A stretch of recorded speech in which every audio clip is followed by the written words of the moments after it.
Afternoon, this Township of Selwyn Committee of Adjustment meeting will come to order for Tuesday, August the 13th, 2024.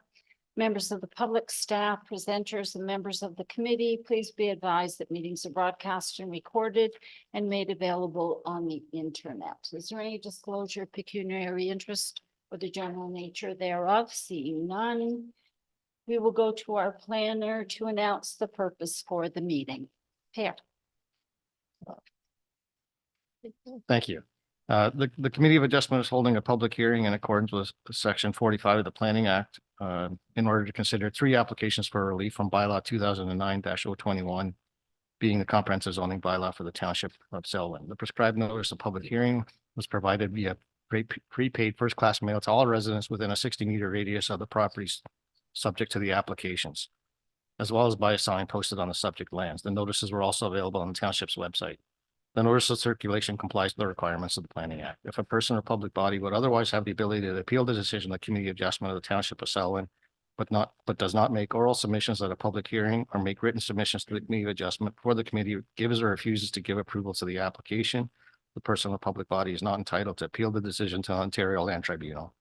If a person or public body does not make oral submissions at a public meeting or make written submissions to the Committee of Adjustment of the Township of Selwyn in respect of the proposed variances before the committee gives or refuses to give approval to the applications, the person or public body may not be added as a party to the hearing of an appeal before the Ontario Land Tribunal unless in the opinion of the tribunal there are reasonable grounds to do so. If you wish to be notified of the decision of the Committee of Adjustment, you must make written request to the Secretary Treasurer Committee of Adjustment, providing your name and address or email address. So the first application we have today is, just get through here. A16-24. This is for 882 Settlers Trail in the Ennismore Ward. The application is in regard to it's seeking relief as amended to permit a roughly 600 square foot detached garage. And the requested or required variances are to reduce the minimum exterior side yard setback from 10 meters to 1.5 meters to a detached garage, to reduce the setback from the center line of a township road from 20 meters to 11.5 meters to a detached garage. And with reference to, and also to reduce the minimum setback from the center line of a township road from 20 meters to 11.5 meters to a detached garage. There's 2 different sections that deal with that. Plan with the road and the rural residential zone regulations. So therefore, 2 variances for the same thing. We have a number of comments from 4 neighbors. Nancy Mataglia, Paul Gimblett, Rosina Malik, and Joan Smith, and I'll go over those in a second here. The Thornaby Region Conservation Authority and the County Public Works Department had no concern with the application. I do find that the application meets the 4 tests of a minor variance, and I do recommend the application for approval, but I'll go over those comments from the neighbors first for the committee's benefit here. So the one neighbor is Paul and Joanne Gimblett at 875 Settlers Trail. They're west up and across the road from the subject lands. They had concern over safety in the subdivision as it's on a school bus route. Specifically, the corner lot is on Settlers Trail and Foley Road. Just for the committees may have viewed the site plan for the garage, and it's actually towards the neighbor's property, towards the other end of the property, so it's not at the intersection. But they did have a concern over the safety of the bus route and visibility at that intersection. Traffic flows, again, dealing with visibility at the intersection, and stating that a solution could be a 3-way stop at the corner that would be at the applicant's expense. And also snow removal was a concern. Again, to address this, my remarks would be that the garage is at the other end of the property, away from the intersection. With regard to snow removal, the traveled road portion only occupies a certain portion of the municipal road allowance, where there's another 5 meters between the traveled portion and the edge of the property line. So therefore, there is area for snow removal within the road allowance, and that wouldn't subject the subject property to undue snow being blasted on their property. The other thing that they said is they recommend that the application be deferred, the decision be deferred, such that they recommend that the site of the new garage be staked so that neighbors can be more informed about potential impacts to the neighborhood for the site of the garage. I have responded to them. That's not typical procedure for the Township of Selwyn, and I have provided the site plan and elevation drawings that we do get submitted to us and for their information, right? I think that was all from Paul. Joanne Smith at 873 Settlers Trail, also concerned about the school bus gathering point at the intersection. Yeah, just general traffic concern for kids at the intersection and the school bus.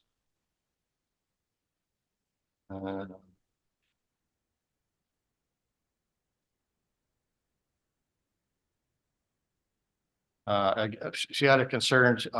I did send the site plan, so I had a concern over at her property. She had a variance a number of years ago where a dwelling was constructed near her lot line, and that has caused some negative adverse impacts since. And she was concerned that this would happen at this property too. However, this is there's about an 8-meter setback from the interior lot line from the adjacent lot at 888 Settlers Trail. So it's more going towards the road than towards the side yard property line for this particular application with the garage. So that was the concerns from Joanne Smith. Next was Nancy Battaglia at 873 Settlers Trail, I believe, 879 Settlers Trail, my apologies. The concern again for children, adults, and dog walkers, again, likely at the intersection of the T intersection at Settlers Trail and Foley Road. Again, requesting that the site be staked so that neighbors can provide adequate comments in regard to the location of the proposed garage. So again, that she feels without that being done that she can't provide an informed comments. Again, though, I have provided to Nancy the site plan as well as the elevation drawings for the proposal.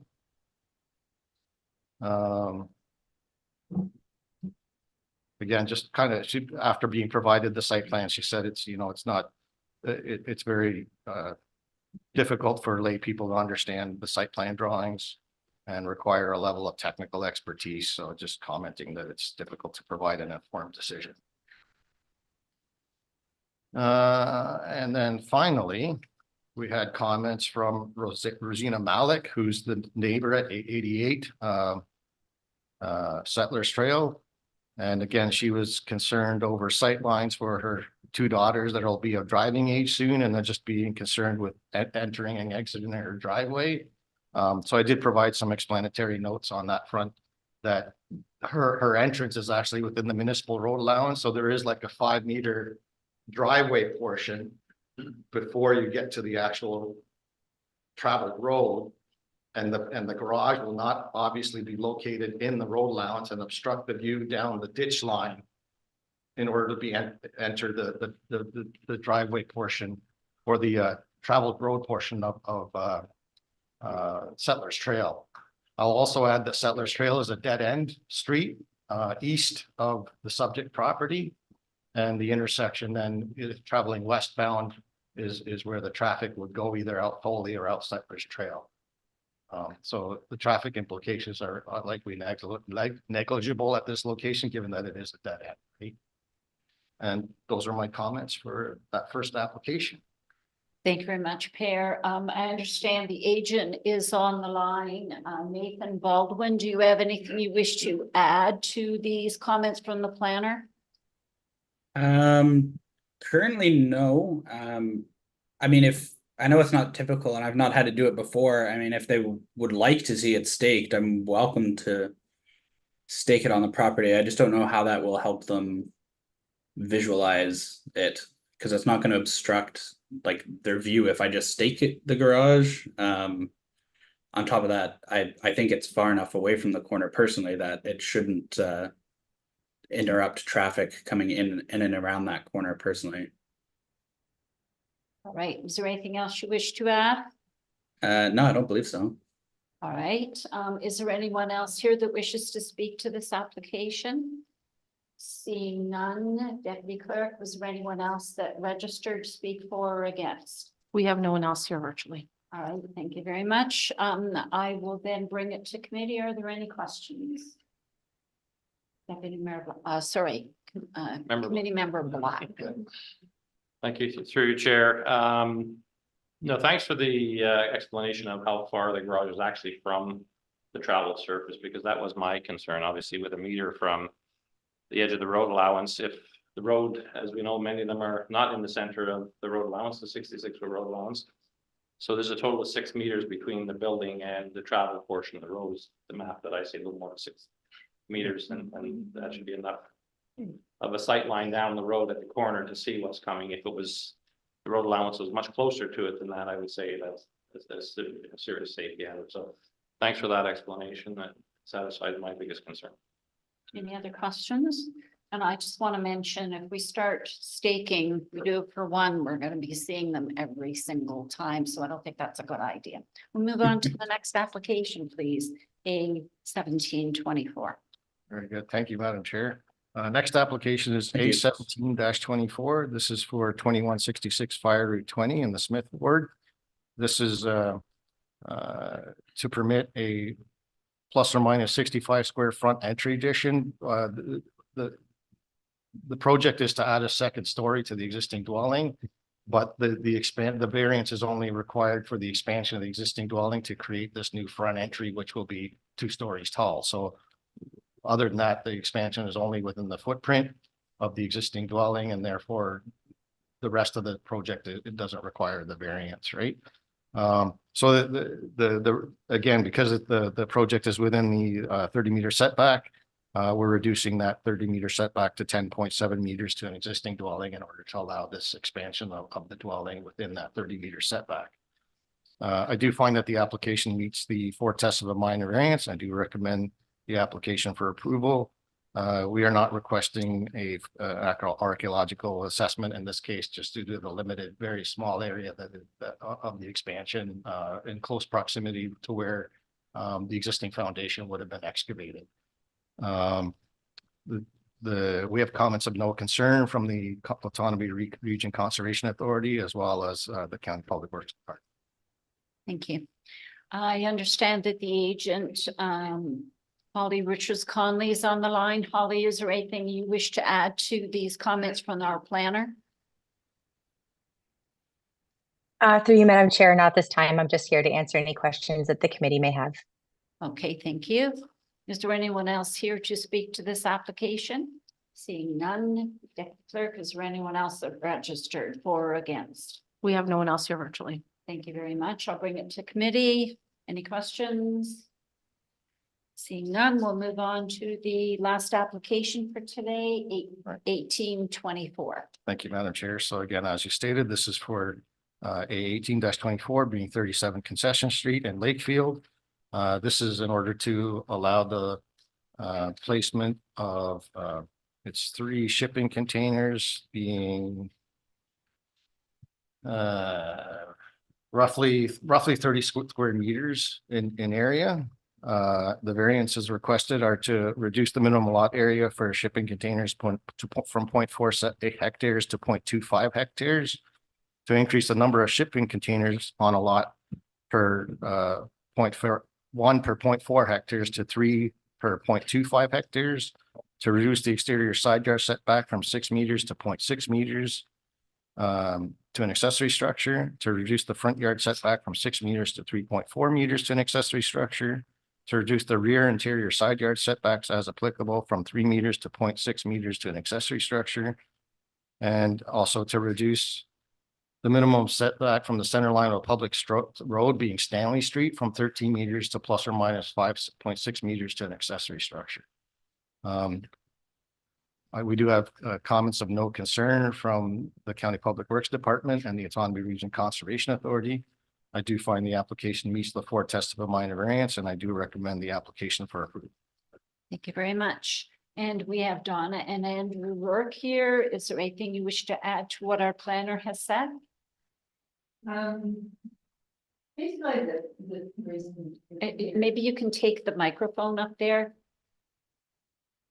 Then the people that are online can hear you, Donna. Is it on?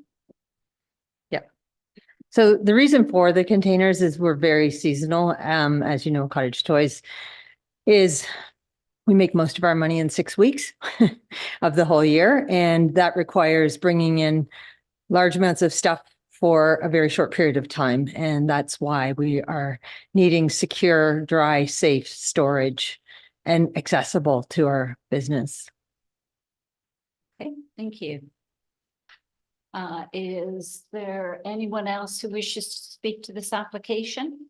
Seeing none, Deputy Clerk, is there anyone registered for or against? We have no one here virtually for this application. Okay, thank you. I'll bring it to committee and I just hope that you're doing swimmingly well in your location.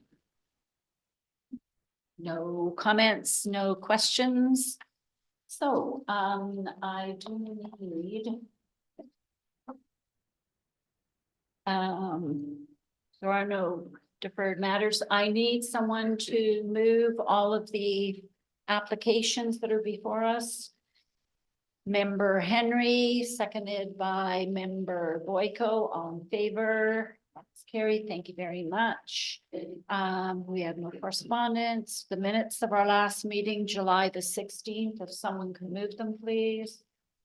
Member Koulis and Member Black, all in favor. It's carried. Thank you. And our next scheduled meeting is September the 24th. I need a motion to adjourn. Member Koulis and Member Black, all in favor. Oh, we're done. Thank you. Done.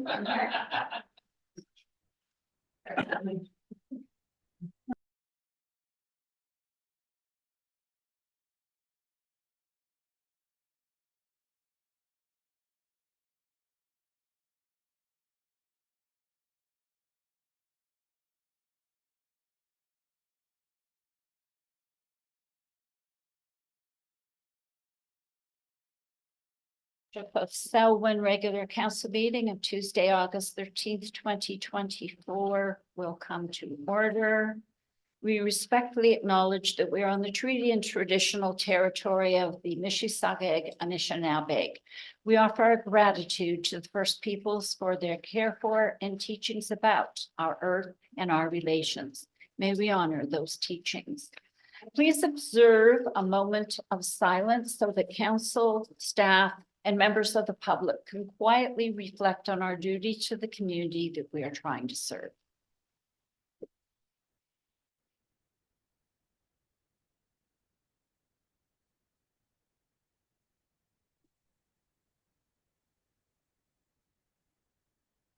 Thank you. Members of the public, staff, presenters, and members of council, please be advised that our meetings are broadcast and recorded and made available on the internet. Is there any declaration of pecuniary interest or the general nature thereof? Seeing none, we have our minutes of June the 8th and July the 16th before us.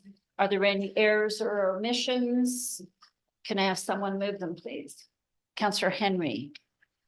Councillor Koulis seconding. All in favor? Carried. Thank you. And is there any discussion out of the minutes? Seeing none. We have deputations with staff introductions. Adam, you're doing the honors today.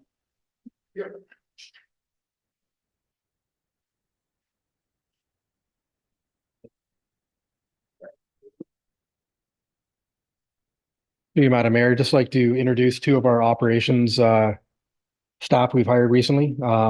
Brendan Hill local guy, comes from us from Georgina.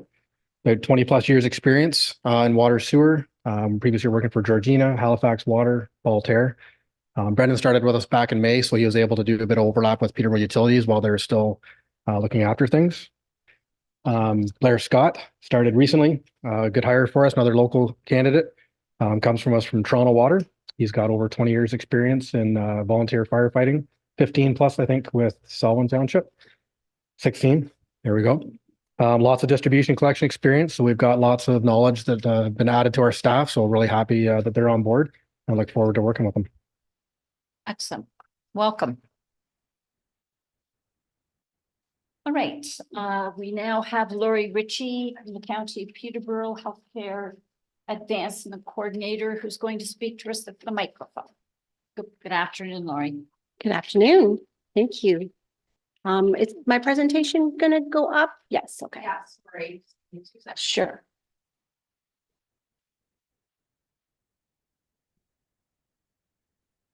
You have the clicker there, Lori, right next Yep. to the mic. So you can, hopefully you have some slides there. Perfect. Just get my glasses.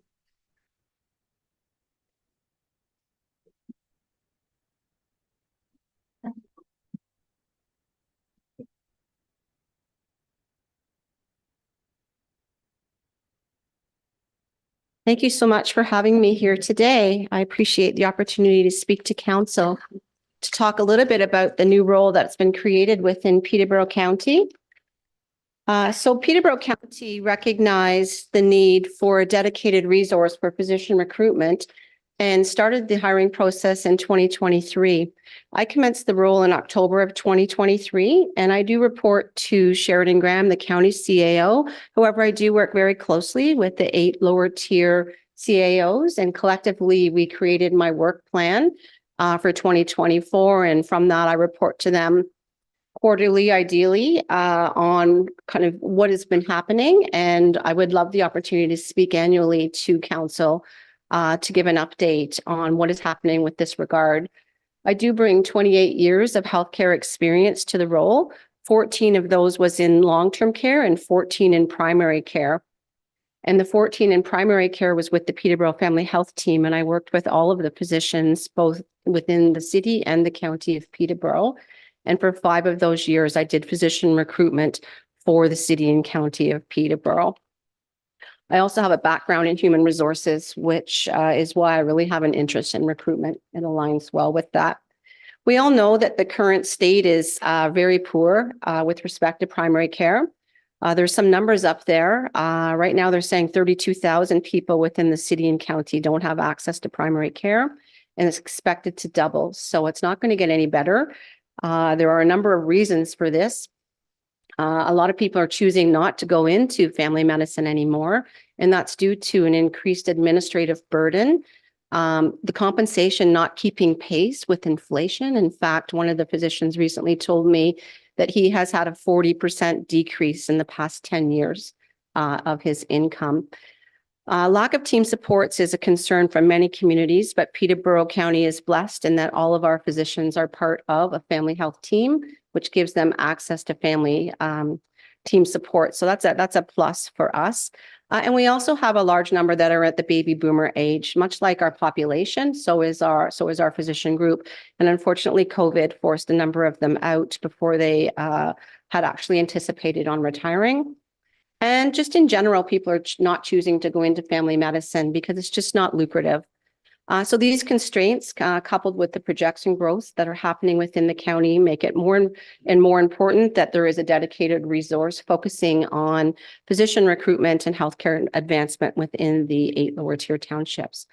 So since I've been in this role, I've noticed a number of challenges that we have to kind of work through. And the first one is a lack of infrastructure. Many of our townships have grown, but we have not constructed hardly any medical facilities within the townships, with the exception of Asphodel, Norwood. So I don't really have room for that growth. And new physicians want to practice in a team-based environment with other people around. So a little wee office isn't kind of what they're looking for. So we need to be thinking about different types of infrastructure that will attract and retain physicians to our area. Lack of accurate data. So that 32,000 was provided by the Ontario College of Family Physicians, but I'm not exactly sure where they got that from, whether it be population growth minus rostered patients, but we don't have accurate data as to whom within our townships are seeking care, whether they have a physician who may be far away that they're traveling great distances to, or they don't have access to primary care at all. Lack of candidates. I can put up an advertisement in many places and I get zero response. So it's unlike any other position whereby you advertise and you get people coming forth and then you get to choose the best candidate. In this case, I'm ecstatic if anybody even applies. Spousal opportunities. Right now, it's very common that two persons within each household need to work to afford to live. So if someone is relocating to this area, then it's imperative that I help to find their spouse employment. That is part of my role. And there's limited opportunities because quite often they are in a professional field. Lack of daycare. So the licensed daycares are overrun. We have currently about 5,000 people on a wait list for Peterborough City and County. So again, a lot of these folks who have child rearing or young children, I need to ensure that they have proper daycare for their children. Housing, we used to have a very, very affordable housing market, which was a key to attracting people to our area. Our prices have quickly accelerated, I think, with the expansion of the 407 to this area, making it, again, not quite as attractive as it was at one time. And the last challenge that I've identified is the family health organization restraints. All of our family physicians belong to a family health organization. And with that, they have the opportunity to accept or deny new physicians into their group. And so we really are at their mercy to want to be able to expand their group. Without being part of a family health organization, you cannot have access to the family health team supports of mental health, dietitian, et cetera. So some of the solutions that I've been working on, firstly, I'm most excited about this because traditionally, we're looking to form an Eastern Ontario Physician Recruitment Alliance. Traditionally, recruiters have worked independently and in competition with each other. We have not shared candidate names. We have not shared best practice. We have not helped each other. And we need to now start looking outside of Ontario for candidates, and we need to start looking internationally. And we can't afford to do that on our own. You know, we can't all go to these events. So the formation of this alliance really has a focus on international recruitment, and secondly, on lobbying. So if you think of the power of the voice of the recruiters coming together, working through the Eastern Ontario Wardens Caucus and other forums that exist, ideally, we will be able to ensure some change that needs to happen for primary care to become successful again. I've already done some individual lobbying, which I've mentioned there, but more lobbying needs to happen. And again, I think on a regional, and then we're going to form a provincial alliance that we will have an opportunity to see some change.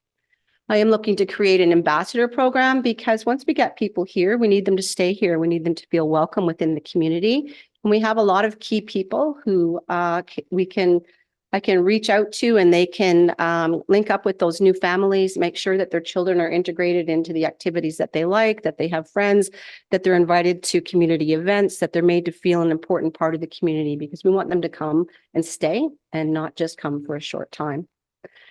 So with respect to the lack of data, I have created a physician healthcare needs assessment. It is online. It is located, hosted on the Peterborough County website under a friendly URL of Your Health Matters.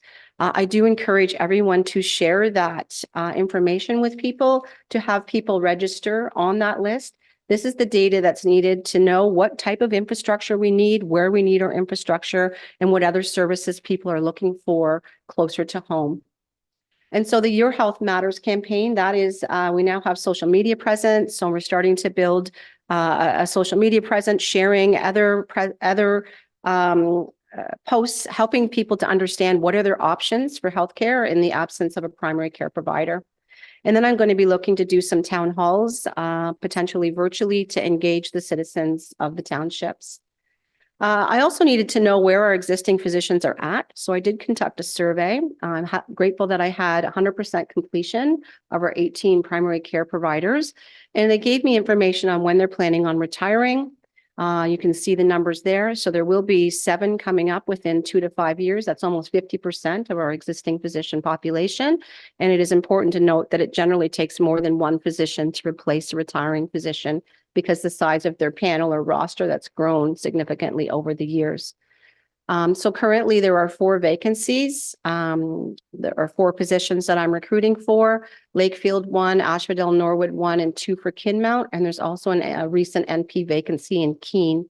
And then I'll also be assisting with the recruitment of physicians for the community health center that's been approved in Peterborough. These numbers are really small, but this is the data that I keep and pull from those surveys every week. So you can see that, a large number of my patients started with the list from Asphodel Norwood, but we have gotten a few thousand people throughout the 8 townships register, sorted by township. Selwyn does have a decent, I think you're third in terms of numbers of people requesting a physician. So I know that was really fast, and I hope I didn't go over my 10 minutes. And that's a lot of information, but I would welcome any comments or questions from the council. Sure. Before I pass it to members of council, Laurie and I are both going to be making a delegation at AMO to the Minister of Health, talking about these things. That's right. Thank you. So, any questions? Deputy Mayor Black. Thank you, Chair Marisan. Thanks for the update, Laurie. You've got quite a challenge ahead of you. We've known each other for a long time. I created and chaired the Greater Peterborough Health Services Foundation for many years when you were working with the health family teams. And I remember back then celebrating, we only had 8,000 people without a doctor back then, and now we've gone to 32,000. So I think you've outlined very well a lot of the reasons why we got there. I think I commend you on looking to work towards that Eastern Ontario Physician Recruitment Alliance. I think you said it very well that every township council, every county, every city can't afford to recruit much further than our provincial boundaries, basically. And we need all those linkages. And at the end of the day, it doesn't matter really at the end of the day where they land.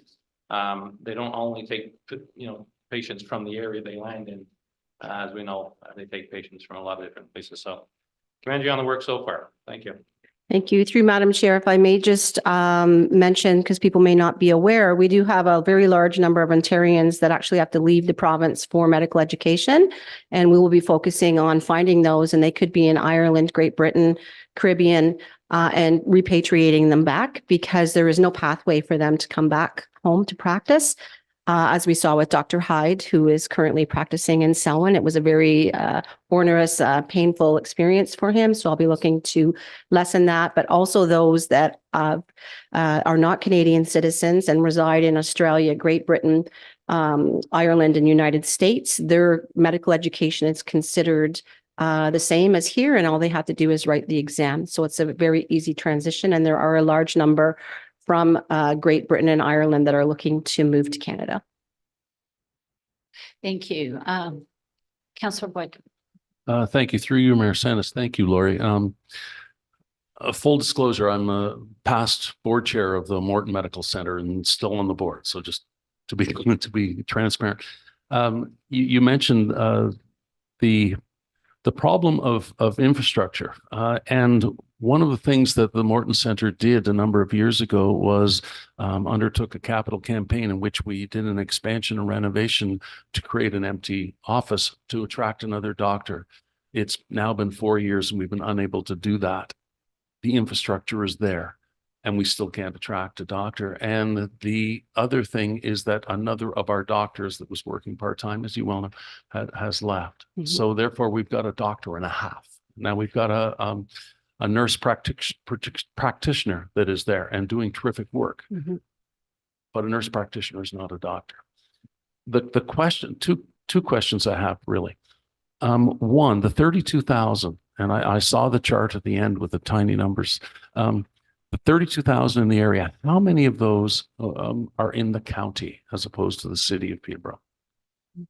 Through you, Madam Chair, if I could hazard a guess, I would say there's probably 8 to 10,000 persons within the 8 townships of Peterborough County that do not have access to primary care. That is strictly a guess, but I would say it would be about a quarter commensurate to the population of the city, so it's a guess, and I don't really know. So this is why it's important to collect this data. Yeah, and I think that's an important point because part of our data that we have at the Morton Center too, now some of this, almost all of this is anecdotal, but the number of people that have moved to the area, the Lilacs in Lakefield, for example, who are still driving back to Toronto for care are not on the list because they still have a doctor, but they sure wish they had a doctor they didn't have to drive back. Through you, Madam Chair, you can go on my list without whether you have a doctor or not. Yeah. So this list is different than the provincial list of Healthcare Connect. And just so everybody is aware that none of our physicians here actually take patients from Healthcare Connect. Yeah. So it's a wasted exercise. So they just need to, maybe I have to take a flyer over to Lilac Village and put it up in their community room or in their lobby to get that. Yeah, I use that just as an example, just to say that these numbers, while scary, are fluid, if we can be polite. Okay, my second question and my last one, I promise, is municipalities all across Ontario, all across Canada are in a competition with each other because we are all trying to find doctors. And it used to be 10 years ago, where it would be northern remote communities. But now it's London, it's Kingston Peterborough that are fighting to get doctors, a limited resource. What can we in Selwyn Township do to support you and the county in trying to attract physicians to Selwyn? Thank you. Through you, Madam Chair. That's a loaded question, but I will tell you, I don't believe it's a bucket of money. I do not believe in those large incentives. What I've seen is that those persons come, fill their return of service and leave. What we need to do is find people who resonate personally with this area. This is a place where they want to raise their family and know that they will be well supported when they are here. Part of my job, which I didn't speak to today, is onboarding new physicians. So making sure they're connected to our medical system, make sure they understand the education opportunities.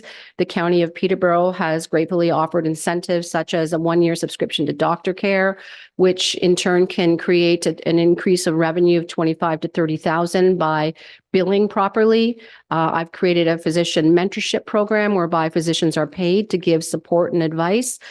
Just the example of the new one in Buckhorn. I have been very supportive of the wife. I'm currently helping her find a job. We've had lunch together. I made sure she's not lonely while her husband is working. She's home with the baby. So it's all part of that. It's part of that ambassador, that community support. Peterborough is a lovely, wonderful place. When I say Peterborough, I mean Peterborough in the greater area. There is opportunity for them to do work at a beautiful regional hospital, as well as many other things. So I think we have all of the ingredients. I think what we need now is this focus, which is now happening with this position. So back to your comment about the Morton Center and the space, when I left in 2020, between 2020 and 2024, there were 5 people in the physician recruitment role. There has not been consistency, nor has there been a focus on the townships of Peterborough County. So I would like to think that, yes, it will take time, but now that focus is there, that we will see some change. Fantastic. Last comment through you, Mayor Senes.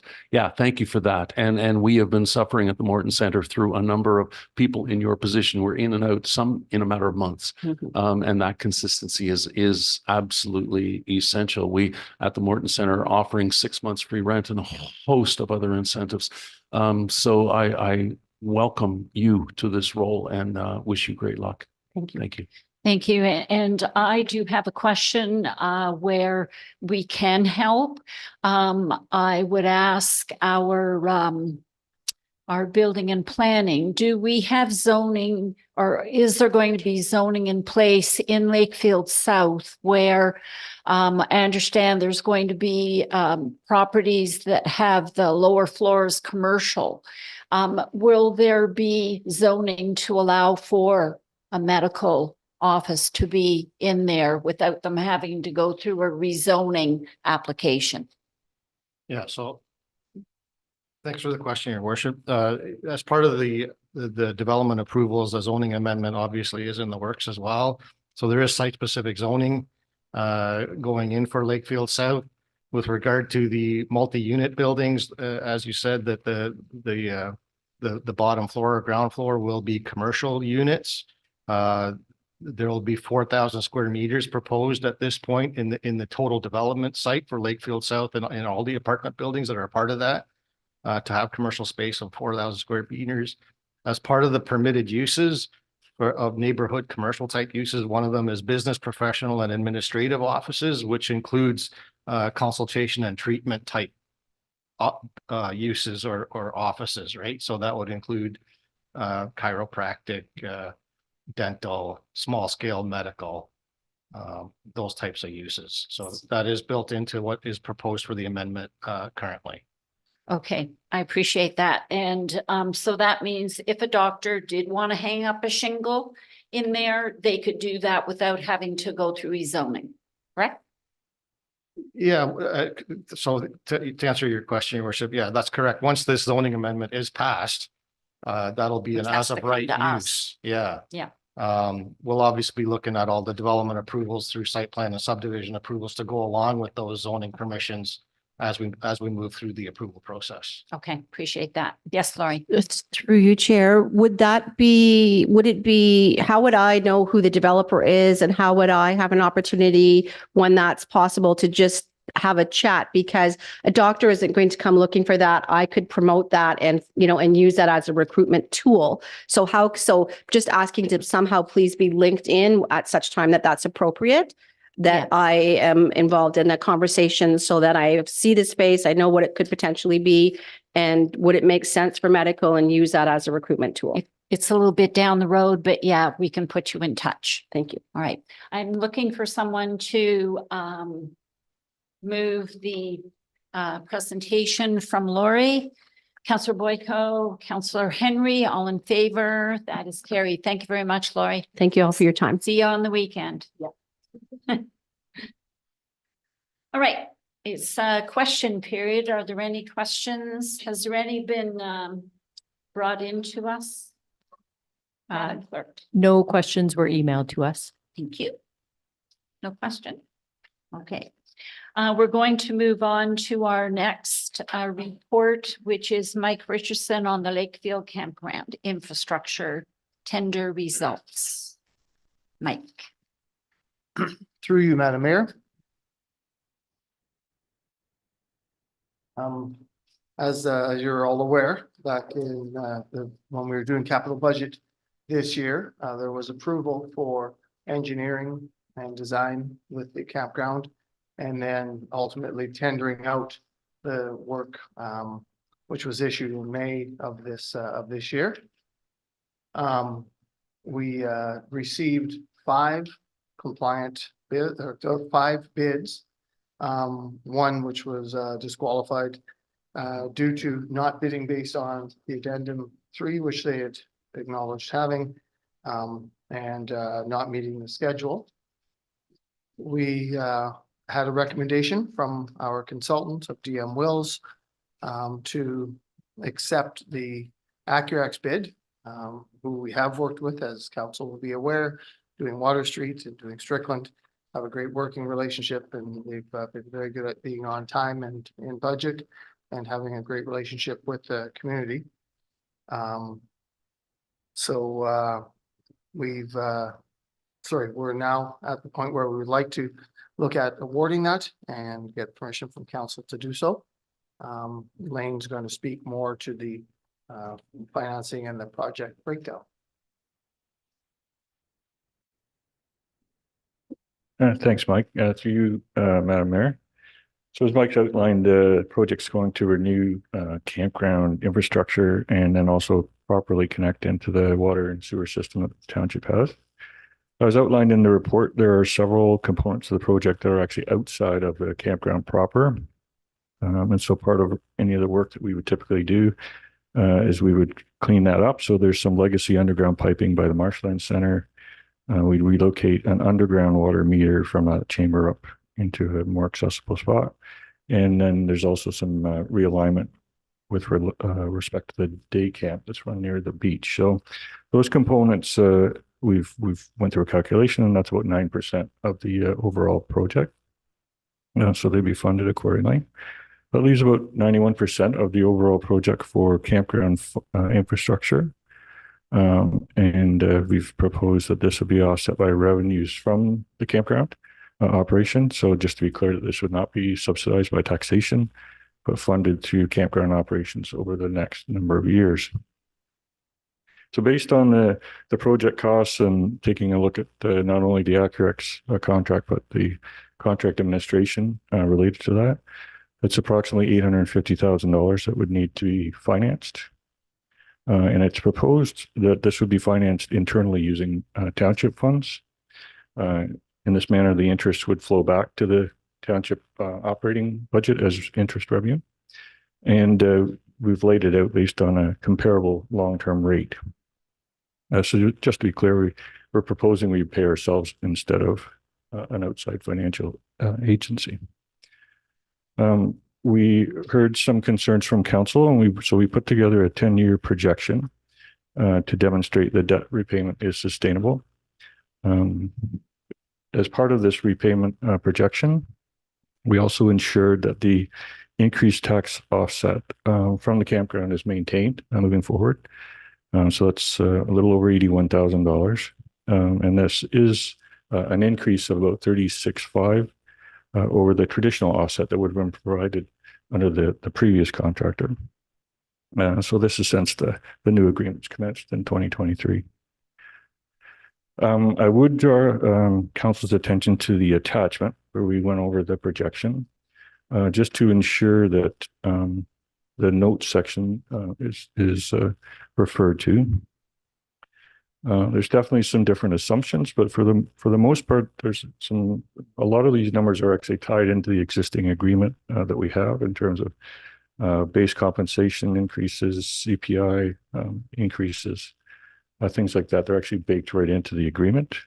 Where we have made assumptions is what those actual percentages would be with respect to, say, CPI and different things like that.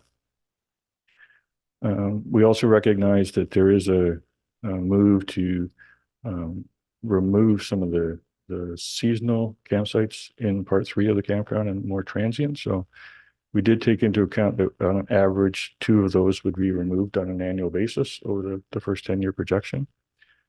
So we built that into the performance as well. And then with respect to revenues, we proposed a 2% CPI. With respect to inflationary increases for expenses, we picked a 3% CPI. So in terms of conservative approaches, trying to take it that way, maybe hitting expenses a little bit harder than revenues. And then with respect to the overall performance of the campground, proposing revenue growth of 5% over this first 10 years. And that's really as Orca gets a handle on the new operation and begins to perform. I think as an operator, they're coming along well. Some of the discussions with Mike, they looked at some of our ancillary revenue growth at about 10% already this year versus last year. So we picked a 5% number over the 10 years.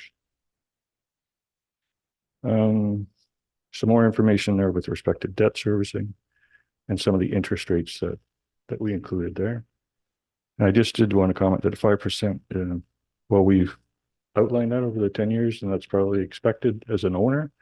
We did run other scenarios right down to 2% as well. So they all still allow for repayment of the debt over that 10 years. In terms of the interest rate, we use this for projection purposes at this point in time. Of course, we'd lock that in 2025. Once we actually have the project completed, it'd be a long-term rate. I do have some comparable rates at this point from Infrastructure Ontario, and so we're kind of right in that ballpark, and we expect Bank of Canada is also going to reduce rates again between now and when we lock that in. So so lots of numbers. That's kind of a quick overview. I'm sure council's had a chance to look at that. Not sure if I missed any options or if you have anything to add, Janice, or we'd be able to answer questions. Yeah, not a lot. I think you've covered it well. I think this is really just the next step in the plan that we've had to revitalize the campground. And it moves us forward in accordance with the direction that we've received from council. I think the projection that Lane has presented really demonstrates that the campground revenue can pay for the cost of the infrastructure improvements, continue to build a reserve for future capital maintenance needs, and provide for the ongoing support of costs in the Parks and Recreation Department. As Lane noted, we've already, contributed an additional almost $36,000 per year since the new agreement came into place. And of course, that's a benefit to all township ratepayers because it reduces the tax requirements overall for the Parks and Rec Department. So yeah, for sure, I think we're open to any questions you have, and as a group, we'll try to answer them. Councillor Henry. Thank you, through Mayor Sennis. I'd like to thank all the staff that were involved in preparing this information and getting us to what I hope is our final moment after several years and a couple of terms of council to get this far. I think what's a little bit more exciting is we're already under budget with the tenders coming in. I do support this recommendation. The decision that council makes must be based on what we feel is best for the entire township, not just Lakefield. Trailer Park has been providing revenues for our community for over 30 years. It is an asset and we need to maintain it moving forward. The utilization study clearly outlined how this could be best addressed, and this project will generate revenues for all of Selwyn while seeing Lakefield businesses reap the benefits of the seasonal residents shopping locally. Local businesses have been on the wild ride for the past few years, from COVID, variety of restrictions and supply chain disruptions, and now to our continuing struggling economy with extreme inflation. This plan, like any business plan, will not be without challenges and will have to be revisited in the future. Thank you. Thank you. Deputy Mayor Black. Thank you, through you, Mayor Sennis. Thanks for the report, Elaine, and I do have a number of questions with respect to to adding such a large capital liability to the township at this time. We're making major capital improvements decisions here today, and we're also saying that trailer park will be there for the next 30 years. That's the time frame that you've asked us to pay it back. The decision moving forward really is about the ability to pay for that infrastructure improvements based on a 30-year commitment to significant income from operations. Given that Orca has the full authority to determine the rental rates for the trailer park and all the other operations, have these income estimates been vetted and supported as conservative by Orca staff? Have they supported these as conservative estimates? Yeah, so through you, Madam Mayor, as it outlined, there's a number of the base assumptions in the revenues, which really are baked right into the agreement. So the compensation amount, which is a significant amount, when you look at that as a percentage, it's a good third or something. So that's baked right into the agreement as a 3% increase. Also inherent in the agreement is CPI. So whatever the CPI is at a given point, that needs to be charged. Right? So some of those ones are baked right in. The overall revenue growth as part of that transition, we've been told since the start that if we have more transient, then we should be able to make more revenue. And that also ties in with council's direction from before to move from permanent over. Obviously, we've had discussions with Orca early days. We've had some discussions here in the last 6 months about where they should go. They haven't reviewed the overall plan that we have, but for the reasons I've outlined, there's a good section of these revenue projections which are actually baked into the agreement, so it isn't necessarily based on their performance. I think, as I outlined before, I think that as owners, we would expect that the revenue growth would be consistent and continue to grow. I said 5% of revenue. The ancillary revenue at this point, just for boat rentals, has already increased by 10% over last year. But to be fair, I do hear your comment. I did run other scenarios after the 5-year point. So I think we should expect that as we increase rates, as we look at docking fees, as we look at those types of things, that we should expect a sizable increase over the first 5 years. So I ran that at 5%, and then I've taken it right down to 1% or 2% over the remaining 5 years as well. And it still shows that we can repay the debt. Oh, yeah, thank you. In your projections, there isn't any historical income data there from last year and this year. And from what I understand, Orca has budgeted only 30. So last year, the township received 144,000 approximately from the deal. Orca got about 40,000, we're told. And this year, they're only projecting 32,000 as their budgeted amount. So it's a 20% decrease, their expectation as far as performance of the operation. So again, if you extrapolate that, you know, to our portion, and I know there's variables that don't extrapolate linearly, but that puts us at about 116,000 this year from them, as opposed to, well, there's no number there, but then you increase that to 154 in 2025, which is a 32% increase in 1 year over what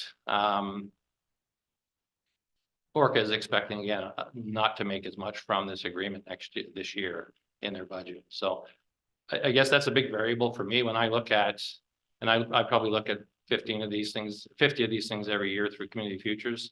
When I'm looking at cash flow projections and stuff like that, historical data is really important in making those decisions. And I don't know that we have enough data from this new agreement to really do. I know you only got a 10-year here, but it would extrapolate that 57,000 over 30 years to pay for it, obviously. But I don't know that, again, with the baked in increases that are there of about 5% every year, basically, that, you know, 10 years out, you know, having the rates in the campground increased by 50%, rentals by 50%, all those sorts of things. The viability of the campground down the road, given those baked in increases automatically, would make it a competitive situation. So I don't know if you can comment on the historical data and the impact of future price increases to the users, whether that will have an impact on the future of the campground. Sure. To you, Madam Mayor. Yeah, so first of all, I guess to Orca's projection, right? That would be, yeah, I don't know where they came up with their budget number. That would be a conservative number based on their different cost sharing amounts for sure. So, and their amount to be that much less, I would anticipate that they probably have carried over some of their transitionary costs, because the number that you've outlined, I think, is their net number, right? Yeah. We definitely incurred expenses last year, as did Orca. We worked through that with them, and I think most of the transition costs have been paid at this point in time. So yeah, I can't speak to their number. I would say that any treasurer is going to give you a conservative number as opposed to the top number, right? So that number 32 versus 40 at their end is pretty conservative for sure. Yeah, with respect to some of your other comments about rates and things like that, definitely Orca needs to make that determination. It's my understanding that they are doing a rate review and taking a look at that. These projections and the increases that we've outlined are not projected on a 50% rate increase or anything like that.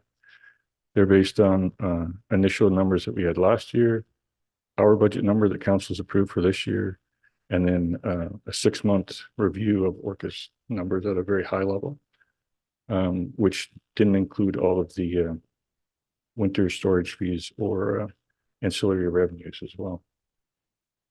So as I mentioned before, I did take this down to a 1% growth figure instead of a 5% growth figure. And it does demonstrate that we can still fund the debt and still have money to put into either reserve or taxation. Yeah, thanks, Lane.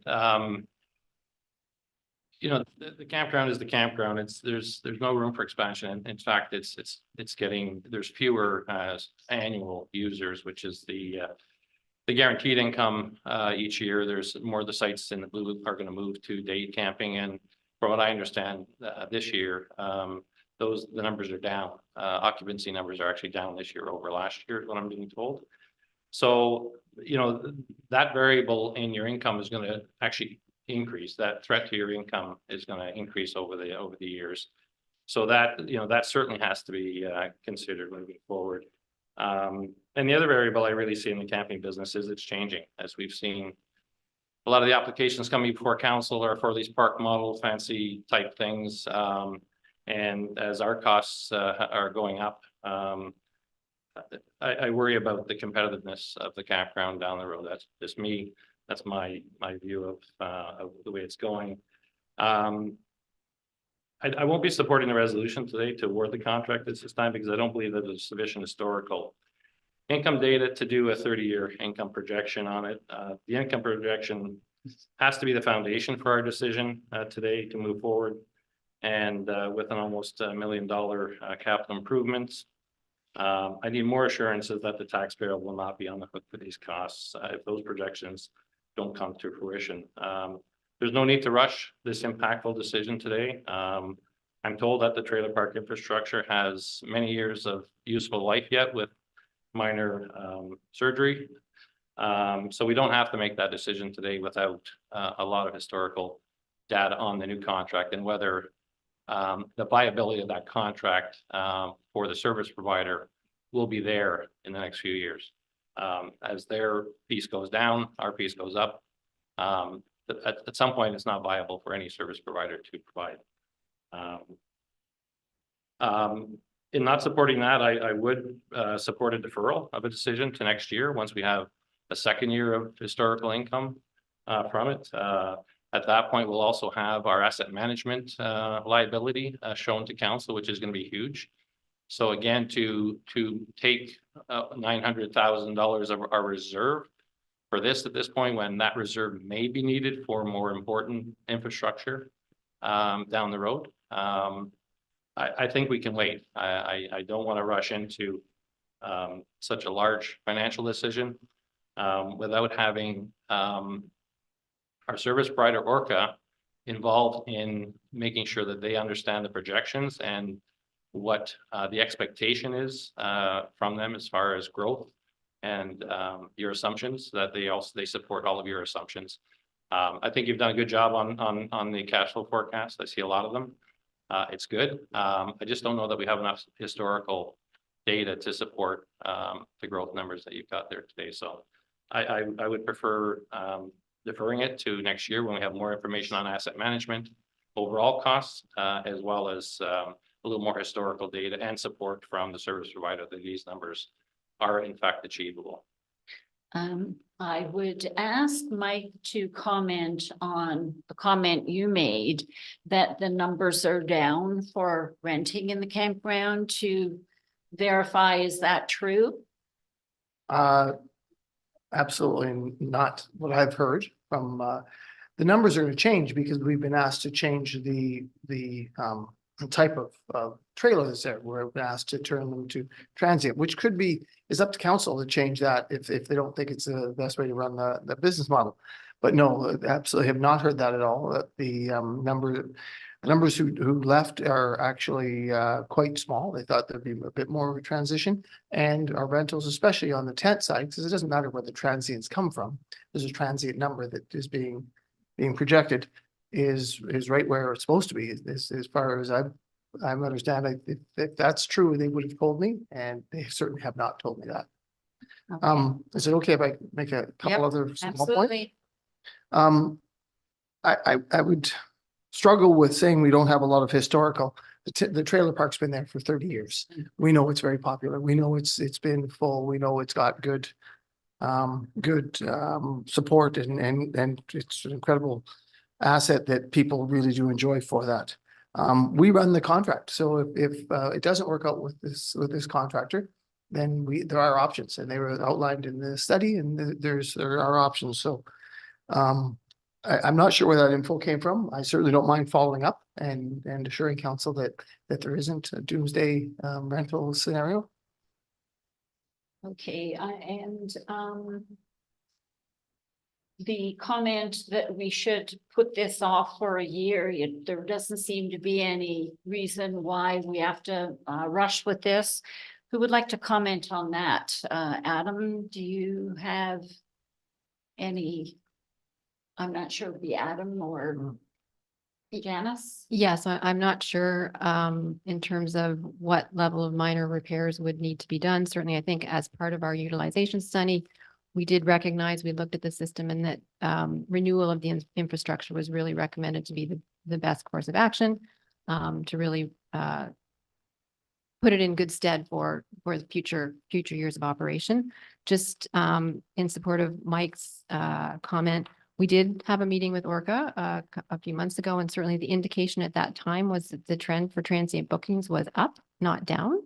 So I'm surprised to hear that there was different information given for sure. And of course, you know, if we don't do the project now, I doubt very much we're going to get the same price next year. I think the cost of the project is just going to continue to go up. So I'm not sure that there's a huge benefit to waiting. As Mike said, it's been a very successful campground for a long period of time. So I don't know why that would suddenly change. Park model trailers are very popular, but there's a huge market for this type of camping opportunity as well. I think out there. So I don't think that market is dying from anything that I know. And I've certainly been a camper. I know lots of people who've been campers, so I know that there's still a great level of interest in that. I don't know if Lane would want to comment on the asset management piece, but again, you know, this debt would be repaid over the 30 years. It's not like we're going to have our asset management plan and all of a sudden we're going to have to use all of our reserves that we have in place. It's we need to have a funding plan, but it's not like we're going to need all of those reserves all at once to take care of those needs. This bill will be paid. $1 million will come out of the reserve Ron. this year. It's not. We're estimating it at $850,000. Of course, that is including some provisional items and that sort of thing. So it could be less than that. And certainly we would see doing the debt calculation and the setting up the whole repayment once the project is complete in 2025. And yes, it would be internal financing, so it would be using money from our reserve to fund it. And then we would be paying that interest back to ourselves instead of paying it to a third party. Okay. Councillor Boyko. Sure, I was going to let Mary speak first, but I'm if sorry. you're going to me. Oh, okay, sorry. I have a couple of questions and then a couple of comments. So first, I was through you, Mayor Senes, I'm happy to hear that the projections reflected the fact that the blue area or area 1, it's called, or 3 or whatever it's called, the blue area that we're talking about closest to the marsh is going to be phased out, and the reflection in that. I found it interesting in all of the research that I've been doing, the reading that I've been doing about this, that an Ontario Parks Association uses benchmarking, and the benchmarking that they use for municipalities that run parks, camping facilities, trailer parks and others, always say that transient campers bring in less revenue than the permanent trailers that we have there now. So I find that interesting. My question is the blue area that is going to be transitioned out. Maybe this goes to Mike as you were handling the tendering process. Will infrastructure be put in place for that blue area as part of this project, despite the fact that it's going to be transitioned out, or will that be left alone and not be a part of this work? Through you, Madam Mayor. I'm not sure I like the term transitioned out because it makes it sound like it's not going to be used.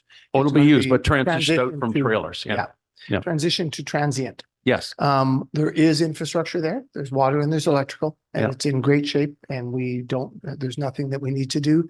The closest any work comes to that is the clean out which is right at the parking lot, and may be shared by the tents to fill water jugs and things like that. But that would be, that's the extent of any of the work that's going on or being proposed. But if council wishes to change and have us keep it 100% with seasonals, that's council's decision.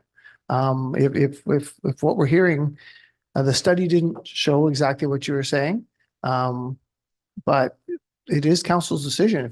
If 108 seasonals make sense, then we will certainly work hard to accomplish what council wants. I understand. So thank you for that. So my comments are these, and I guess I'm, Deputy Mayor Black as well, and in that we also sit on the Orca board. And so that we were at the Orca board when in June, it was stated, and as part of a public document now, so I can say it, is that the Orca is expecting revenue to drop to $32,000 from 40, round numbers. And so the reason that they are expecting that is a number of reasons, and they are not expecting the increase to be happening in the same level that I see in Lane's numbers, and I think that's interesting, and I wish I'd heard more of the conversation between our staff and Orca taking place, and maybe it did, but it still concerns me that we're looking at optimistic and pessimistic numbers. Use whatever words you wish. Part of this is that we are basing our projections on only one season of the new contract with Orca, and that one season, the second season isn't even halfway through yet. Orca doesn't know, nor do we know, what the final numbers are going to be for this summer. We won't know that until October. And yet we are projecting out 10 and 30 years based on essentially one season of this new relationship that we have with Orca. So my conclusion from that, from my first comment, is that I agree with Deputy Mayor Black that we should wait until we have at least 2 seasons of actuals to base our projections. The second thing is that we are in the middle of a strategic planning process, and that strategic planning process for the entire township is going to be looking at a number of initiatives, a number of things that we should be looking at for the good of all of the township. And yet we are committing to 30 more years of a trailer park in Selwyn. Do we need more parkland? Do we need more opportunity for different things to happen in parks where we are taking that piece of parkland away for the next 30 years before we see what the strategic plan is going to be recommending for us? Third, and finally, I have a real worry about infrastructure deficit. That is something that a lot of municipalities are looking at right now. And we have, a few weeks ago, council congratulated staff for bringing to us and council approved a remarkably detailed, I think, asset management plan. And on page 64 of that plan, it's stated, there are no recommended changes at this time to explore debt financing as an active means of funding Selwyn infrastructure. Now, I understand that this is borrowing money from ourselves, but it is still a debt that we are committing to for the next 30 years, despite the fact that we stand against debt financing as a means of funding Selwyn infrastructure as a matter of the policy that we passed. Also on page 64, it states in that plan that the township will require approximately $8.7 million of infrastructure investments going forward. And this includes several major projects, including the Ennismore Arena floor replacement and others that may cost the Ennismore floor upwards of $1 million. And we are tying our hands with the $850,000 of funds that may be better used according to the strat plan or according to the asset management plan. It's interesting that on page 70 of that report, it says, Once a comprehensive capital needs forecast, including all of the township assets, has been developed through future expansions of this asset management plan, a full financing strategy can be developed. It is noted that the township will be required to include a comprehensive financing strategy in the asset management plan by July 2025. So here we are today saying, let's go into debt from ourselves, but into debt for $850,000. But at the same time, we have said a couple of months ago that we won't have a full financing strategy until next July. So for those reasons, one, because I don't think we've got reliable data yet with the new relationship with Orca to have reliable projections. Two, we're in the middle of a strat plan, and yet we're making this decision and taking that piece of property away. And third, we're in the middle of developing a finance plan, a full financial strategy plan. I agree with Deputy Mayor Black that we should defer this. I understand it'll cost more if we defer it, but I believe for those three reasons, I will not be supporting the recommendation, and I will be recommending that we defer it. Thank you. Thank you. So I asked the question before, and I'll ask the question again. If there was a deferral for a year, other than the fact it's going to cost more, and I'm sure it will because prices only go up, are there other reasons to be doing this work now? And who can answer that for me? Yeah, through you, Madam Mayor. Just to kind of touch on Deputy Mayor Black's comment that the infrastructure is in good shape and that it wouldn't take much to keep it going. I just want to kind of elaborate on that a little bit. That's kind of a false statement. Ron, you can't be arguing back and Okay. forth. You're on No, camera. fair enough. Yeah. Okay, fair. So that infrastructure has been degrading for quite some time. We've had a lot of issues with it over the years. There's sections of the sanitary sewer in there, the laterals that come out, that are infiltrated with roots. And so bad to the point where there's probably 7 or 8 trailer units there that it's actually an overland flow. So we have piping running overland to divert and bypass these structures, right? So that's obviously not a good idea, right? It's a concern for spill for all those other reasons.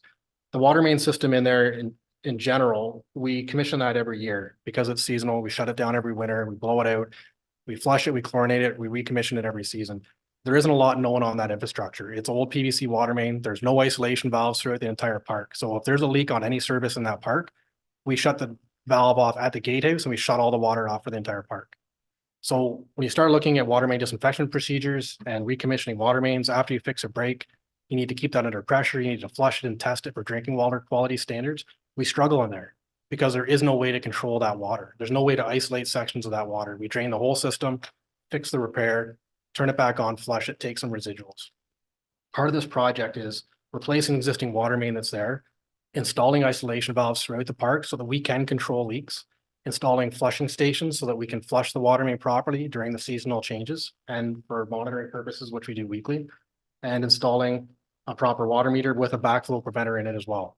So within the washing facilities there, there'd be a backflow preventer, which is also protecting the rest of the distribution system. So there is a lot of issues with that system now, and there have been for quite a while. So I mean, right now, a lot of it's held with gear clamps and mechanics wire, to be fair. So it's in need of some investment and has been for quite some time. Thank you. So I'm going to speak now, please. What we're deciding on here is investing in our infrastructure. The Lakefield Campground has been here since time immemorial and is a township asset and has been successful, as Janice has said, over the years. It's provided the opportunity for people who otherwise couldn't afford to have a holiday by the water. Many of them are Selwyn residents. We as a council approved going forward to get a tender, which is before us.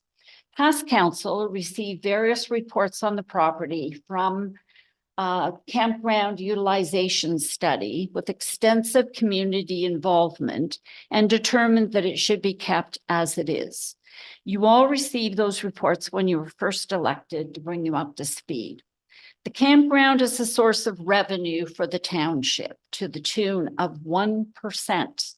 That's really critical. Something that other townships would give their eye teeth for to be able to utilize as an asset. The water and sewer infrastructure is aging, and like all of our other assets, we need to refresh it. There is a reserve that will be used and the interest to be charged. It is like all of the other water and sewer provided in the township, which is user pay. The campground creates economic benefit to the village and the township as a whole. This is set up as a win-win for the township. Number one, the use of funding from the reserves will generate interest dollars back to us. Two, we're investing in our aging infrastructure of our assets, not just at the campground, but also at Marshland and the day camp. Three, the township will continue to receive revenue that offsets taxation, and the money's going back to Parks and Rec, again benefiting the whole township. Orca receives revenues that otherwise wouldn't probably incur an increased levy on us, the taxpayer. I trust Lane's numbers. I worked with him for 20 years. He's always been conservative and he's never led us astray. All investment will be returned to us through the users. There's no taxpayer subsidy, and it will be paid over the next 30 years. And the docking system has already been approved. As far as parkland goes, I believe we have sufficient parkland at present, and the development at Lakefield South is going to provide additional parkland as well. That's in the plans. So I'm disappointed that we're actually discussing this, because we had got to a point where we were going to get a number in the budget process. We didn't have it yet, and council said, go ahead. And now it looks like we're looking backward rather than forward. I would hope that we would be able to move on and stop looking in the rear view mirror. Now, Ron, you had something to say. Thank you, through you, Mayor, and I apologize for the interruption previously. Just want to set the record straight of what I did say, because I have it written down here about the infrastructure. There's no need to rush the impactful decision, as I'm told that the trailer park infrastructure is not an imminent failure by any assessment. And I said it may need some fixing. All your comments are all relative, and I'm not against, doing the infrastructure in there at some point. Because I get new stuff, has all the shut off valves, the flow, the reverse flow things for the building. They're all needed, clearly. But that campground's been operating with that system for the last 30 years. So it's not going to fail tomorrow. It's not going to fail next year. There will be repairs that have to be done. But I've been told from people that are there that there aren't a lot of issues with it. I get it, it's not up to standard, but it's not going to fail tomorrow. So, Mayor, your comment around the 1%. I don't, again, my personal reason for today for not supporting it is I don't think we have enough historical information. The campground's been there for 30 years, but we really don't know what the income was back then. Okay. We got $50,000 back then. We don't really know what the other provider got. There was a lot of, leave it at that. So we don't know that 1% is going to be there after we get more historical information about income. And that historical information, again, if a lot of these assumptions are baked into the amount that the township gets, and that means less for the service provider, I have a concern about how long that service provider will be there to support the operation of the campground down the road. Thank you. Councillor Henry. Thank you, through you, Mayor Senes.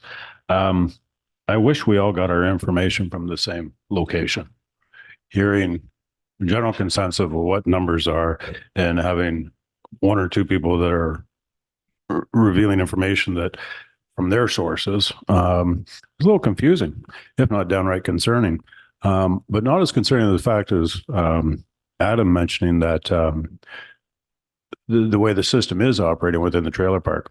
with direct relation to drinking water quality. I think we all spent the first month in training, and it was pounded into our heads that if anything goes wrong with our drinking system, we are financially liable. How far could that expand through the community if something does go wrong there and we don't address it now? Adam? Did you have something to say? Oh. Okay, It was rhetorical. thank you. Deputy Mayor Black. Yeah, I mean, if there's imminent danger of the water system not working properly, I will move that we shut the water off at the campground. If that's the statement you're making, that it's in danger, it's unsafe, then I think we need to move to shut it down. I don't know where you're getting that information either. It was rhetorical. All right. Wow. So we are, Mary, did you have anything that you wanted to talk about? I don't want to. Okay, so we are, where do we go from here? We have a recommendation in front of us. And are we going to be dealing with the recommendation in front of us? If so, I need a mover for that. Councillor Henry and seconder, Councillor Koulos. A recorded vote has been asked for. Would you like me to just repeat the recommendation? No, it's, You got it there? Okay, very good. it's a long one. No problem. Sorry, Mayor Senes, Yes. Deputy Mayor Black, Councillor Boyko, No. Councillor Koulos, Yes. Councillor Henry. Yes. Motion is carried. All right, move on to the next item on the agenda. I don't like this. I can't see with these glasses to read. And I can't see anybody without them, so it's getting. We are moving on to Per Lumberg, impacts of Bill 185 on the pre-consultation and site plan control. Yeah.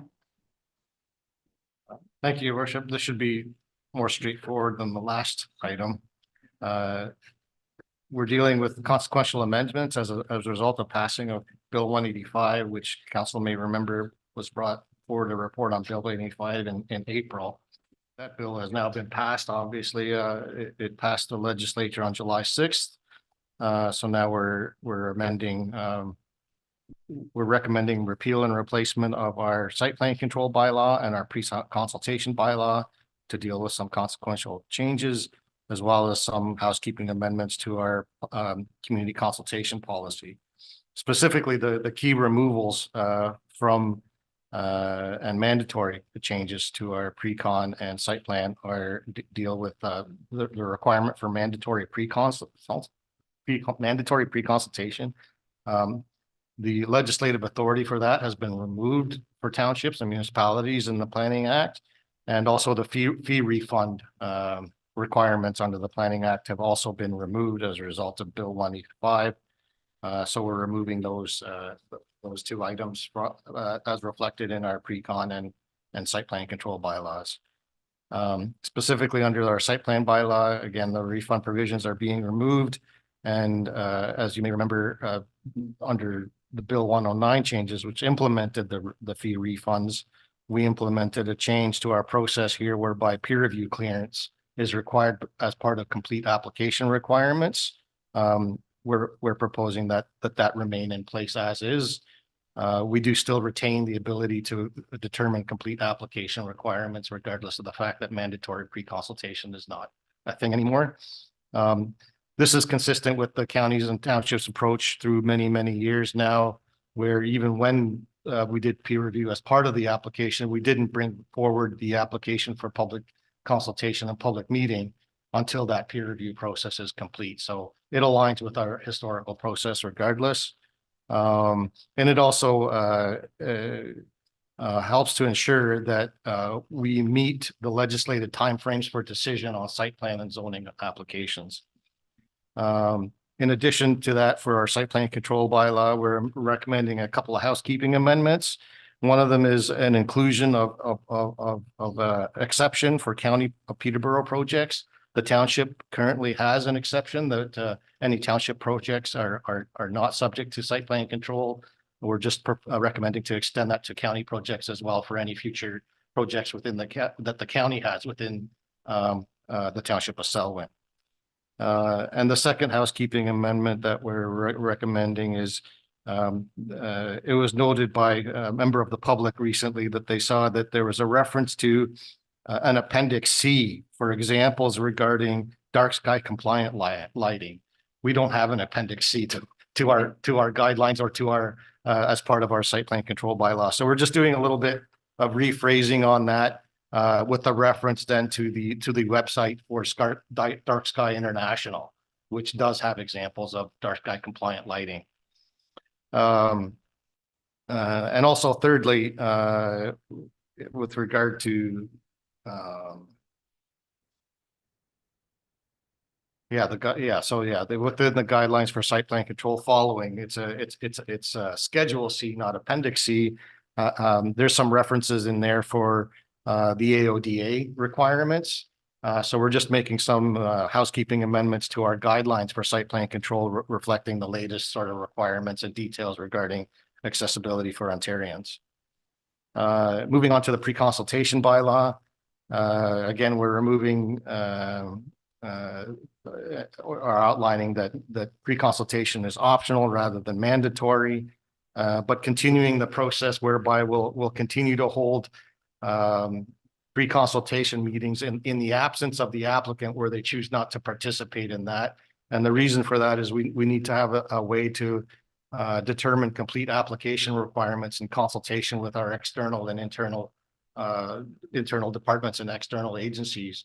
So we'll continue to hold those pre-con meetings again for complete application requirements.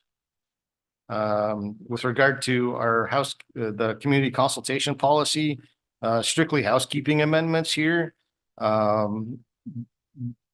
More or less, as a result of what Bill 185, they introduced some changes to the regulations under the Planning Act, and one of those being that we no longer require where there is no newspaper of sufficient circulation in your local community, you can post the notices on your website.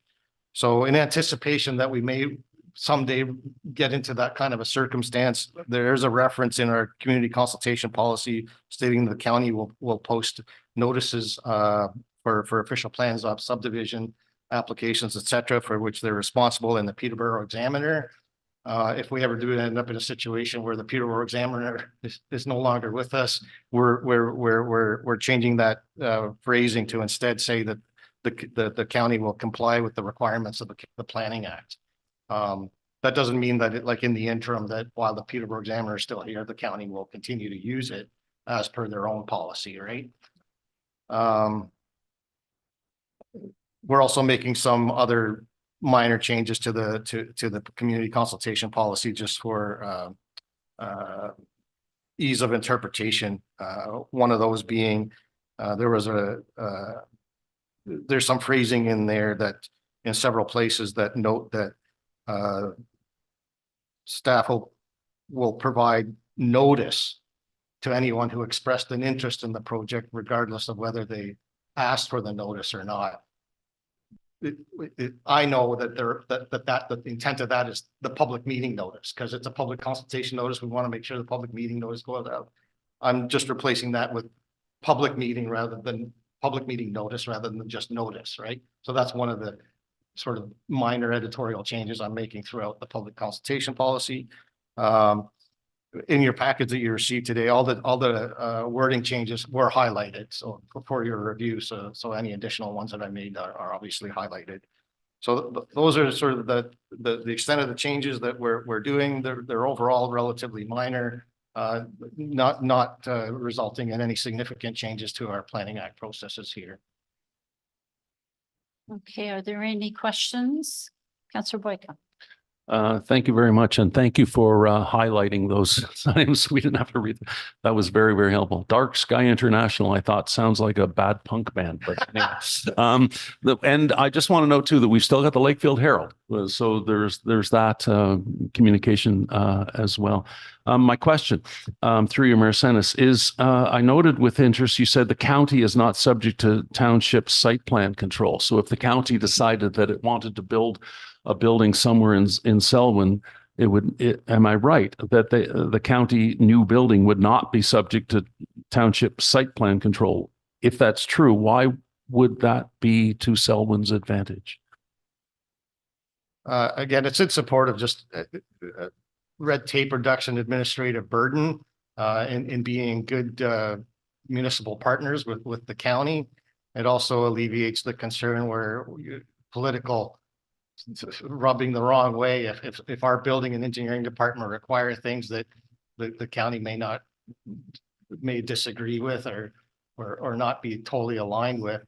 I think it's just, having said that, I think that they have their own engineering department, they have their own processes, they are a municipal agency, they will uphold themselves to a high standard. Regardless, they're required to uphold the legislation the same way that we are. So in this case, we're providing them the same exemption that we already provide for ourselves, knowing that we have to uphold legislation regardless of whether we make ourselves subject to the site plan control requirements under our bylaw or not. We will mimic the process for any development that the township would undertake, regardless of us being subject to formal site plan control under the Planning Act. And I would imagine the same would be the case for the county. They're well aware that the legislative requirements, various provincial legislation, and I would trust that they uphold a high public standard. Okay, thank you. Any other questions? Are we sure this is it now? Like, you know, is there going to be another iteration? And yeah. Yeah, exactly. All right, there's a recommendation in front of us. Who would like to move it? Councillor Boyko, seconded by Councillor Henry, all in favor. That's carried. Thank you very much. And Brianna, you've got some good news story for us. Yes, thank you, Madam Mayor. So with the dissolution of PCAD, Peterborough County has shown interest in 12 Queen Street as a potential tourism and economic development services for the county and the townships within the county. Peterborough County would like to lease out the entirety of the main floor at 12 Queen Street in addition to 2 offices on the second floor. One of those offices would be a hub for Community Futures Peterborough as well as the Chamber. Offering small business services in the community. Peterborough County as the anchor tenant would maintain that main floor washroom and be the public facility for tourism within the region.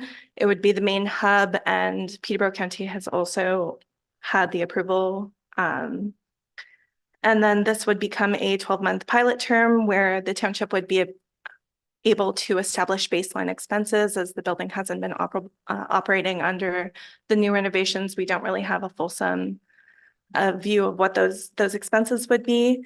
So after the 12th month, we would look at a potential renewal and renegotiation for the space, where it would incorporate incremental costs, and both respective councils will be provided an update with the recommendation and outlines of the specifics for the renegotiation of the new lease.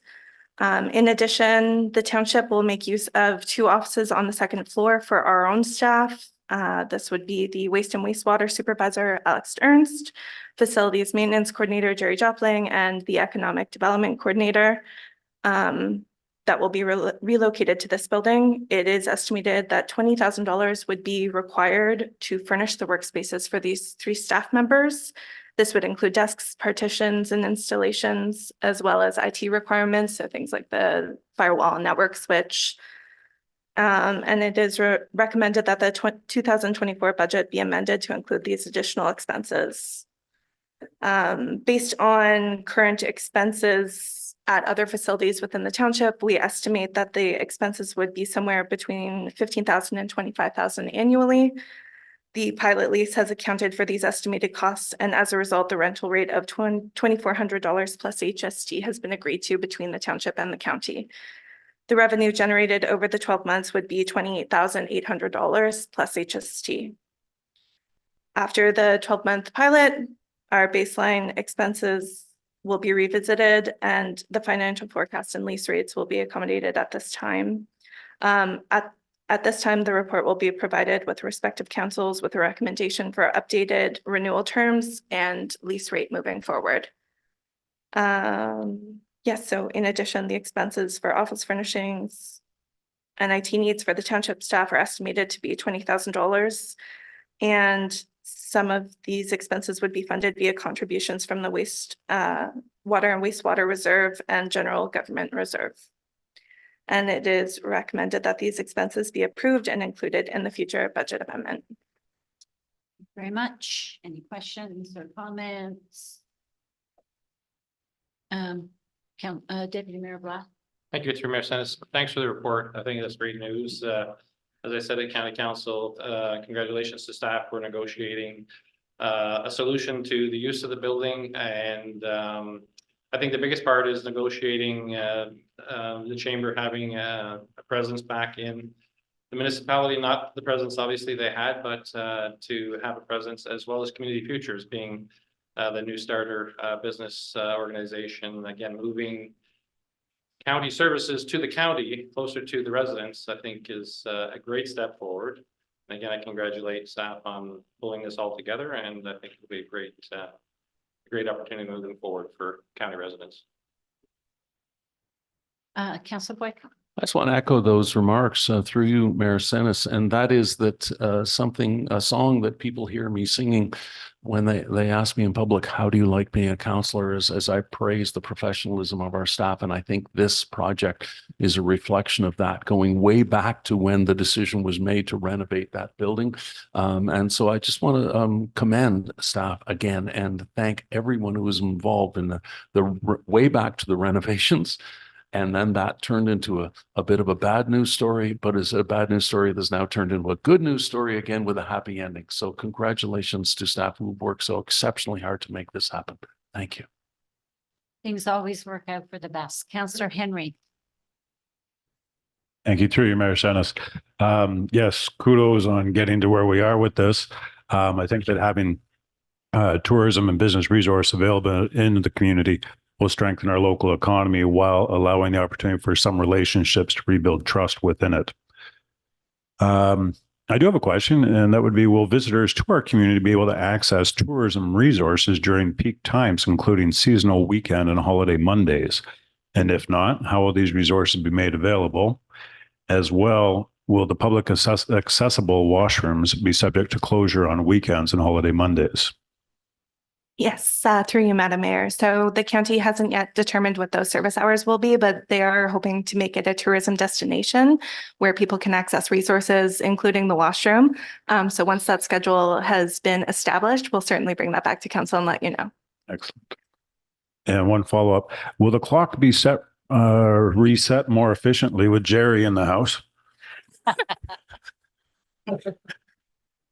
Through you, Madam Mayor, your neighbor is the second best at doing that. So it will be reset efficiently by both of us.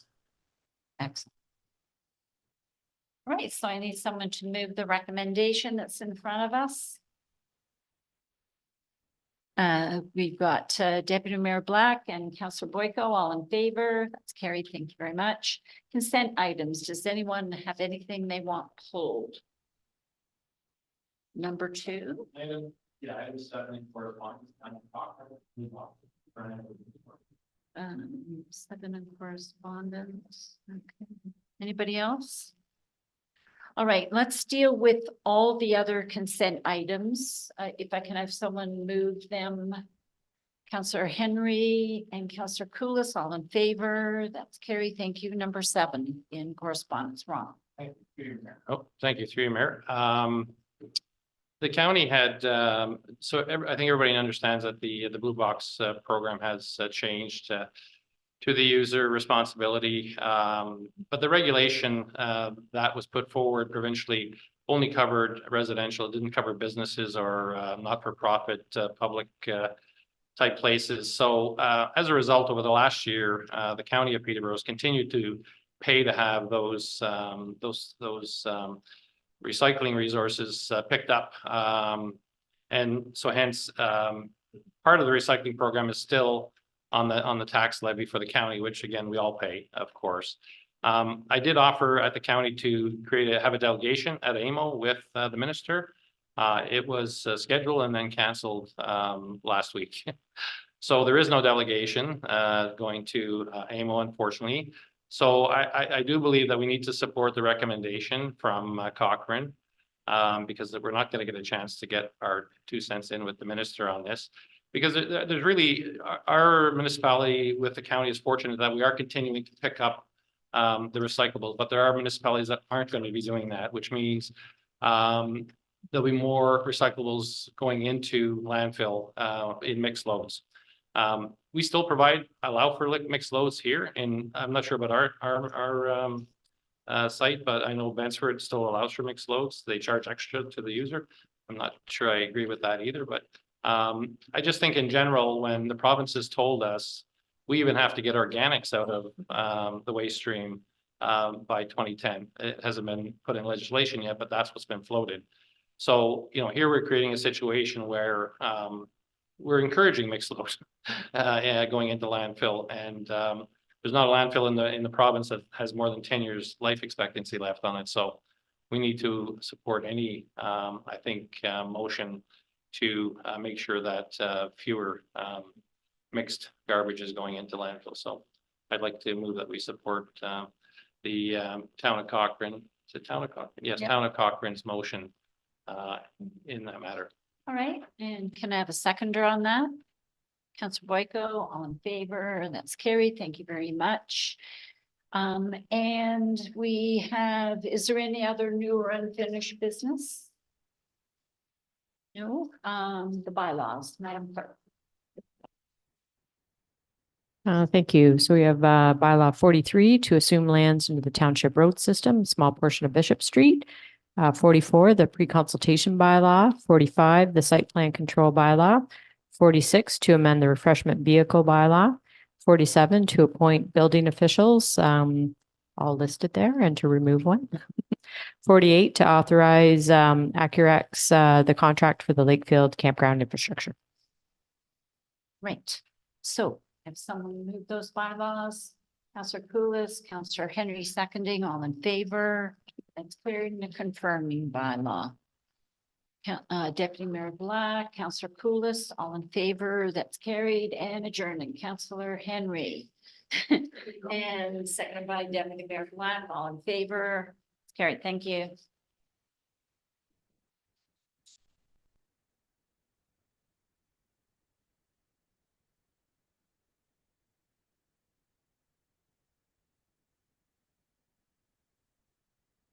Died on me.